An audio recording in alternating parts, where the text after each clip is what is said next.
that right shoulder back where it started, so then everything releases as I get down to about here. I think get that's into perfect hitting too. And kind of what I'm seeing is that having known you and kind of know your tendencies is that you've always said that your hips don't fire on the downswing, right? And so what I'm thinking too is that we can also try to increase our shoulder turn on the way back just a little bit. Keeping the hips as... I figured that yesterday too. I said, you know, I'm not getting my shoulders all the way back. You know? And so I started doing that yesterday because I was watching Kathleen. My God, that woman's got a shoulder turn. Does she? I mean, she gets that sucker all the way around to where her back is pointing right at the target. Well, it's good, but if she can keep her hips... Right. So there's a little give and take there. Now, see that finish and holding it up here? You know, it's easier to get there. You saw a couple shots now, okay? Yeah. Now, just give me some feedback. You know, one thing that's different between teaching an amateur and teaching a more advanced player, a lot less talking. Yeah. You know, a lot less questions unless you're asking me. Right. But my question is what have you noticed, which is kind of some of the ideas that we talked about today? Well, it's easier to get to the left side and hold that position. With what? Creating the separation at the beginning? Yeah. Because guess what? It all starts with that takeaway and getting in the right position to start the downswing. All right. And everything stays in balance. What's the hip? What are the hips doing? Oh, the hips feel restriction on the backswing. Guess what? If they don't have and they create tension. Yeah. If they're not moving 5 inches back. Right. Guess what? That doesn't mean they have to move 10 inches forward. That's right. So it's less movement too.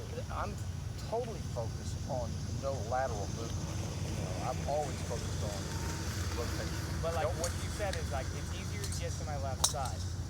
I meant rotating through and finishing here. Exactly. Not no.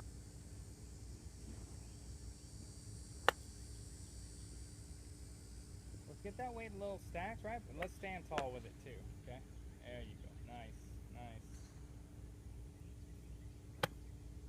Good.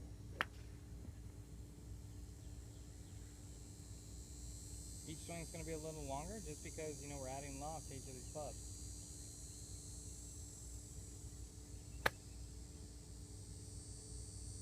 Nice. All right, man. So how do you feel now? Different. Different?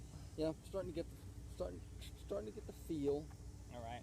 So the biggest thing here is, you know, just a review, is when you are hitting those shorter shots, we want to eliminate some things to think about. So we're going to eliminate thinking about the body moving.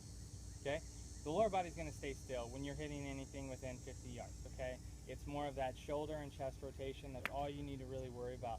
We're trying to take the little muscles out. We're trying to take the wrists and the hands out of the golf shot completely. Right. Now, when we are hitting, is it important that we're accelerating and finishing all the way to the top? Absolutely. Absolutely. That's our biggest key. You know, I feel like a lot of people get stuck playing golf behind them when they need to be looking this way and playing in front of them. So, you know, those mishits that you had, maybe your body moved a little bit and caused the club to get in the ground, or maybe even top or hit it thin. But if we can maintain our posture through the golf shot, great. Okay, so what your next thing is going to work on is the length of your backswing. So each shot's going to vary. You know, I gave you just went through 9 different clubs. Each shot went different, right? But the biggest thing is that we're accelerating and you're finishing that golf swing. No good shot you hit ended like this. Right. Okay? Huge thing. Finish, accelerate, and finish all the way to the top, okay?